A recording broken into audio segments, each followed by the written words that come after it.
Hello dear students.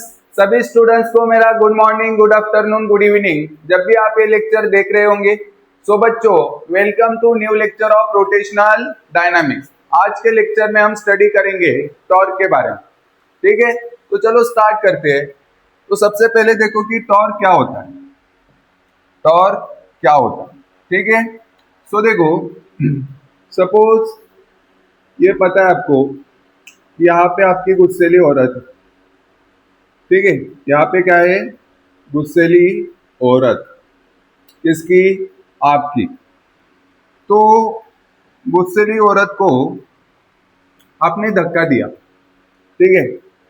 आपने क्या किया, धक्का दिया। धक्का दिया मतलब फिजिक्स की लैंग्वेज में आपने गुस्सेली औरत के ऊपर फोर्स लगाया, ठीक है। क्या किया, फोर्स लगाया। तो इस फोर्स के कारण गुस्सेली औरत आगे जाएगी विथ एक्सेलरेशन ए। मतलब इस फोर्स के कारण यहाँ पे क्या हो रहा है, आपकी गुस्सेली औरत का ट्रांसलेशनल मोशन। गुस्सेली औरत का क्या हो रहा है, ट्रांसलेशनल मोशन, ठीक है। गुस्सेली औरत का क्या हो रहा है, ट्रांसलेशनल मोशन हो रहा है। तो force is responsible for translational motion. Force के कारण कौन सा मोशन होता है, ट्रांसलेशनल मोशन। अभी यहाँ पे आ जाओ, ये क्या है सर, ये आपके घर का, आपके घर का डोर है। क्या है, डोर। तो आपने देखा होगा जो हमारे घर में डोर होता है, उस डोर के ऊपर ये जो हैंडल है, ये क्या है, हैंडल, जिसे पकड़ के आप डोर को, हैंडल है, और हैंडल को पकड़ के आप डोर को क्या करते हो, ओपन करते हो, ठीक है। तो आपने देखा होगा ये जो हैंडल है, हैंडल हमेशा किसी एक एंड पे होता है, ठीक है, हमेशा एंड पे ही होता है। सो ऐसा क्यों, बिकॉज इसको ओपन करने के लिए, ठीक है, इसको ओपन करने के लिए आप क्या करोगे, इसके ऊपर फोर्स लगाओगे। ओपन क्यों करना है, बिकॉज रूम के अंदर आपकी गुस्सेली औरत है, तो आप डोर को ओपन करना चाहते हो। तो डोर को ओपन करने के लिए आप क्या करोगे, इस हैंडल को पकड़ोगे और इसके ऊपर क्या करोगे, फोर्स लगाओगे, मतलब बाहर की तरफ खींचोगे, बाहर की तरफ खींचोगे, फोर्स लगा। सो ये हैंडल यहाँ पे ही क्यों होता। सो जब हैंडल किसी एक एंड पे होगा तो ये जो डिस्टेंस है, ये डिस्टेंस इस केस में क्या होगा, मैक्सिमम होता है, ठीक है। ये कहाँ से डिस्टेंस है, किसके बीच का डिस्टेंस है, दिस इज डिस्टेंस बिटवीन, जहां पे आपने फोर्स लगाया, मतलब फोर्स एंड इसके अबाउट यहाँ पे क्या होने वाला है, डोर अगर बाहर आएगा तो इस एक्सिस ऑफ रोटेशन के अबाउट रोटेशनल मोशन होगा। तो जो रोटेशनल मोशन का एक्सिस ऑफ रोटेशन है, एक्सिस ऑफ रोटेशन है, एंड जहां पे आपने फोर्स लगाया, इनके बीच का डिस्टेंस आर। अब ये डिस्टेंस जितना ज्यादा होगा, ये डिस्टेंस जितना ज्यादा होगा, उतना इजीली यहाँ पे रोटेशनल मोशन होगा, उतना इजीली यहाँ पे क्या होगा, रोटेशनल मोशन होगा, उतना इजीली आप यहाँ पे डोर को ओपन कर सकते हो। सो यहाँ पे रोटेशनल मोशन में, रोटेशनल मोशन में डिपेंड करता है कि आप फोर्स कहाँ पे लगा रहे हो। रोटेशनल मोशन किसके ऊपर डिपेंड करता है, रोटेशनल मोशन डिपेंड करता है कि आप फोर्स कहाँ पे लगा रहे हो, ठीक है, आप फोर्स कहाँ पे लगा रहे हो, एक्सिस ऑफ रोटेशन से कितने डिस्टेंस पे लगा रहे हो। सपोज अगर ये वाला हैंडल यहाँ पे होता, ठीक है, ये वाला हैंडल यहाँ पे होता तो क्या होता, सपोज आपने इतना ही फोर्स यहाँ पे लगाया। मुझे एक बात बताओ, रोटेशनल मोशन कौन से केस में ज्यादा होगा, ये वाला केस 1 है, ये वाला केस 2 है। तो आप सिंपली क्या बोलोगे, केस नंबर 1 में, केस नंबर 1 में रोटेशनल मोशन ज्यादा होगा, डोर इजीली ओपन होगा। सेकेंड केस में रोटेशनल मोशन कम होगा, डोर इजीली ओपन नहीं होगा, या फिर डोर ओपन भी नहीं हो सकता, ठीक है।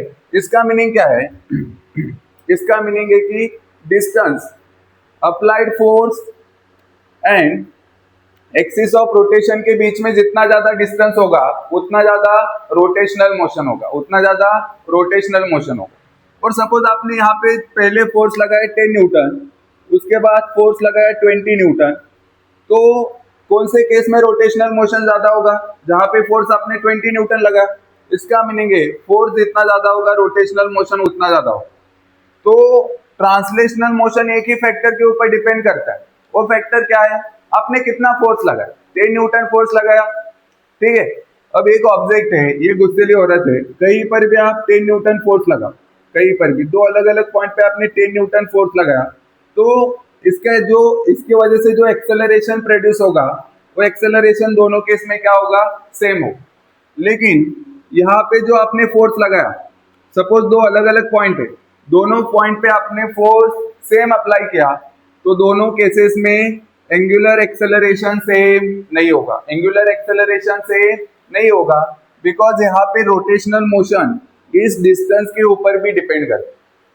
तो हमने देखा कि force is responsible for, force responsible होता है ट्रांसलेशनल मोशन के लिए और रोटेशनल मोशन के लिए।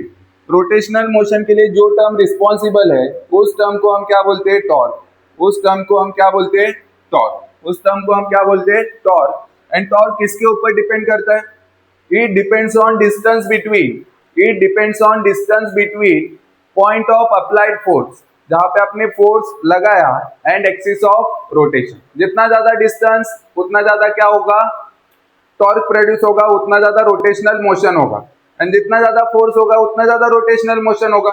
ठीक है, मतलब टॉर्क दो फैक्टर के ऊपर डिपेंड करता है, एक है फोर्स, दूसरा है perpendicular distance between axis of rotation and point of applied force. ठीक है, तो चलो स्टार्ट करते हैं। यहाँ पे अच्छे से ध्यान देना कि टॉर्क का सिग्निफिकेंस क्या है, टॉर्क क्या मेजर करता है। ठीक है, so torque is the physical quantity, अरे पेन सेम हो गया, torque is physical quantity, physical quantity, torque एक फिजिकल क्वांटिटी है, torque is physical quantity that measures, physical quantity that measures ability of force, measures ability of force, ability of force to force to perform which motion, rotational motion, ability of force to perform rotational motion, किसी force की वजह से कितना ज्यादा rotational motion होगा, इसको major करने वाला जो फिजिकल टर्म है, उस फिजिकल क्वांटिटी को हम क्या बोलते हैं, टॉर्क बोलते हैं। तो टॉर्क दो फैक्टर के ऊपर डिपेंड करता है, एक है आर, दूसरा है फोर्स, एक है आर, दूसरा है फोर्स। सो ये जो टॉर्क है, टॉर्क जिसको हम टो से रिप्रेजेंट करते हैं, टॉर्क को हम किससे रिप्रेजेंट करते हैं, टो से। Torque is represented by, torque is represented by tau. ये जो सिंबल है इसको हम क्या बोलते हैं, टो। ठीक है, टॉर्क क्या है, it is a vector quantity. Torque क्या है, torque is a vector quantity, torque vector quantity. अगर फोर्स वेक्टर क्वांटिटी है तो टॉर्क भी वेक्टर क्वांटिटी होगा, हाँ सर, तो टॉर्क एक वेक्टर क्वांटिटी। ठीक है, टॉर्क को हम कैसे फाइंड आउट करते हैं, टॉर्क का फॉर्मूला क्या है, तो आपको पता है कि torque force and perpendicular distance के ऊपर डिपेंड करता है। So torque is the product of force and perpendicular distance, F into R. अभी जो यहाँ पे डिस्टेंस लिखा है, ये कौन सा डिस्टेंस है, परपेंडिकुलर डिस्टेंस। ठीक है, अगर यही आप वेक्टर फॉर्म में लिखोगे, इसी को आप वेक्टर फॉर्म में लिखोगे, ये बहुत ही ज्यादा इंपॉर्टेंट है, वेक्टर फॉर्म बहुत ही ज्यादा इंपॉर्टेंट है, आपको ध्यान में रखना पड़ेगा। टॉर्क वेक्टर फॉर्म में कैसे लिखा जाता है, R bar cross F bar, tau bar is equal to R bar cross F bar. अच्छे से ध्यान में रखना, टॉर्क का वेक्टर फॉर्म बहुत ही ज्यादा इंपॉर्टेंट। ठीक है, मुझे यहाँ पे बताओ टॉर्क का ऐसा यूनिट क्या होगा, टॉर्क का ऐसा यूनिट क्या होगा, ऐसा यूनिट ऑफ टॉर्क, ऐसा यूनिट क्या होगा, तो फोर्स इनटू डिस्टेंस है, कौन सा डिस्टेंस, परपेंडिकुलर डिस्टेंस। तो यहाँ पे क्या आएगा, यहाँ पे फोर्स का यूनिट न्यूटन और डिस्टेंस का मीटर, तो क्या आएगा, न्यूटन मीटर। क्या आने वाला है, newton metre is the SI unit of torque. Clear हुआ सबको। अब देखो, अगर मैं इस वेक्टर प्रोडक्ट का मैग्नीट्यूड लिखूं तो is equal to, cross product है तो साइन थीटा आता है, तो यहाँ पे क्या आएगा, एफ आर साइन थीटा, क्या आएगा, F R sine theta, F R sine theta. और इस केस में हमने देखा कि देखो यहाँ पे आपने फोर्स लगाया बाहर की तरफ और ये डिस्टेंस, तो दोनों के बीच का एंगल कितना दिखाई दे रहा है आपको? 90 डिग्री। ये वाला एक वेक्टर है, ये वाला एक वेक्टर है, एंगल कितना? 90 डिग्री। तो अगर यहाँ पे आप साइन 90 रखोगे तो क्या आएगा? Force into R. ठीक है, फोर्स को जब आप परपेंडिकुलर डिस्टेंस से मल्टीप्लाई करोगे तो आपको क्या मिलेगा? टॉर्क। तो आपको पहला फॉर्मूला तो समझ में आया। फोर्स टॉर्क का फर्स्ट फॉर्मूला क्या है? Torque is equal to force into perpendicular distance. Vector form में लिखोगे तो tau bar is equal to R bar cross F bar, R bar cross F bar. And cross product को solve करोगे तो आपको क्या मिलेगा? F R sine theta.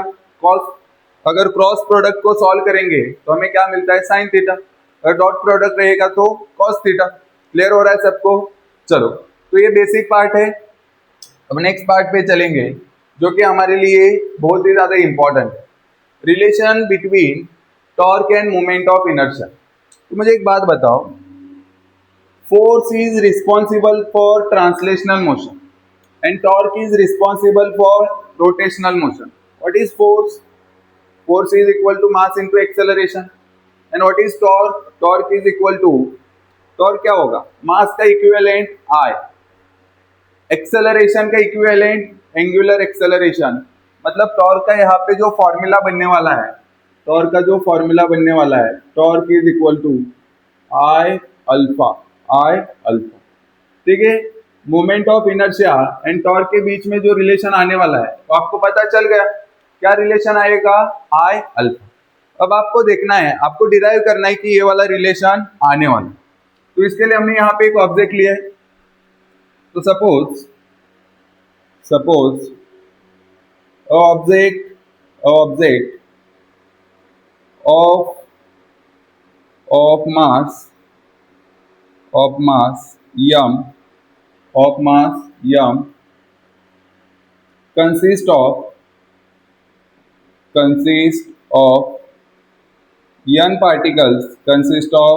n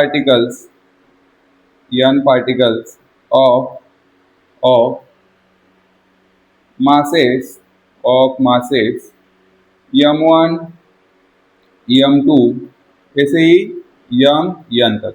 and ये जो एक्सिस ऑफ रोटेशन है, ठीक है, ये जो एक्सिस ऑफ रोटेशन है ये प्लेन के अंदर जा रहा है। ठीक है, ये एक्सिस ऑफ रोटेशन इस ऑब्जेक्ट के प्लेन में नहीं है। ठीक है, प्लेन के अंदर जा रहा है, ये बात ध्यान में रखो। ये एक्सिस ऑफ रोटेशन प्लेन के अंदर जा रहा है। मतलब जो भी डिस्टेंस हमने यहाँ पे लिखा है वो डिस्टेंस कौन सा है? Perpendicular distance. And perpendicular distances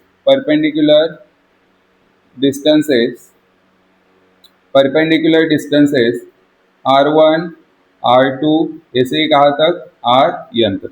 ठीक है, क्लियर हुआ सबको? तो आपको यहाँ पे फाइंड आउट करना है टॉर्क। जब आप सभी पार्टिकल्स का टॉर्क फाइंड आउट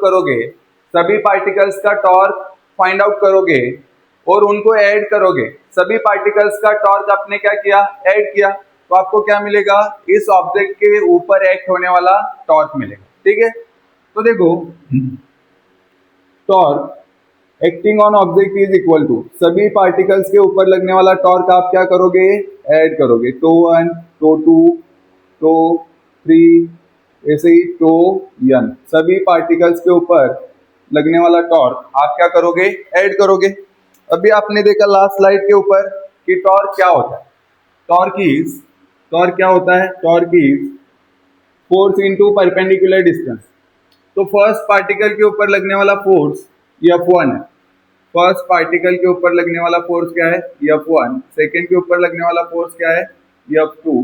थर्ड के ऊपर लगने वाला फोर्स क्या है? F3। एंड n नंबर के पार्टिकल के ऊपर लगने वाला फोर्स क्या है? Fn। ठीक है, सो फोर्स, टॉर्क क्या होता है? Force into perpendicular distance. Torque क्या होता है? Force into perpendicular distance. Torque क्या होता है? Force into perpendicular distance. Torque क्या होता है? Force into perpendicular distance. ठीक है, Fn r n। What is force? Force is mass into acceleration. Correct.